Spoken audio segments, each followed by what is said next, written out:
especially daytime or nighttime. To avoid this, sprinkle salt and water. Put garlic on your food or extra spices. Knock on wood or others to ward off negative energy. Do not do anything that does not please you or anyone. If something bad happens, knock on the wall or others. Knock and say, "Toppy toppy po," if you feel uncomfortable.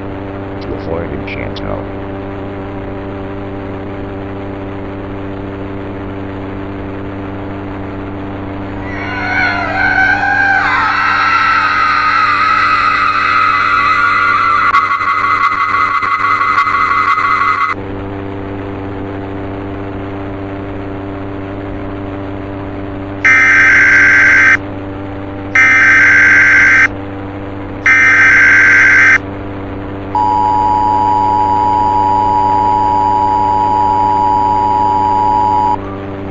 May mangyayari ng event ng may insidento.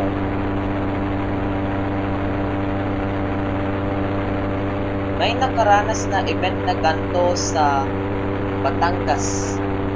Ang posibleng entity ay nasa bahay o nasa bahay tubo.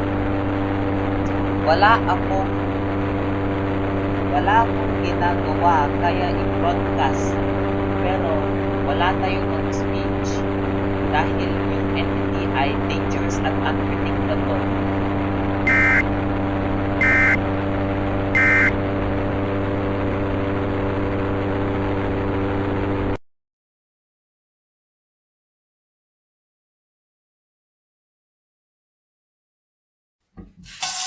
Huhugasin yung plato. Sana merong malinis. Ha? Anong tawag doon? Check natin.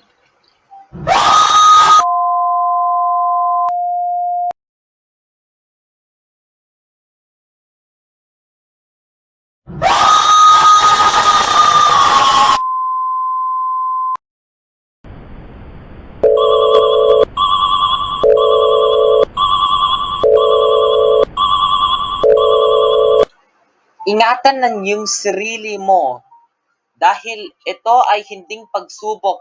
Ito ay totoong broadcast. May mangyayari ng event. May marami na multo kahit daytime o tanghali o sa siesta o sa umaga o sa nighttime. Kapag may event na ganun, una, maglagay ng garlic o maglagay ng spices sa pagkain mo. Huwag kang kumain yung pagkain yung may dugo. Katok lang sa mga materials. Huwag kang magdabog unless huwag kang lumabas ng bahay o huwag kang gumagawa ng kahit ano.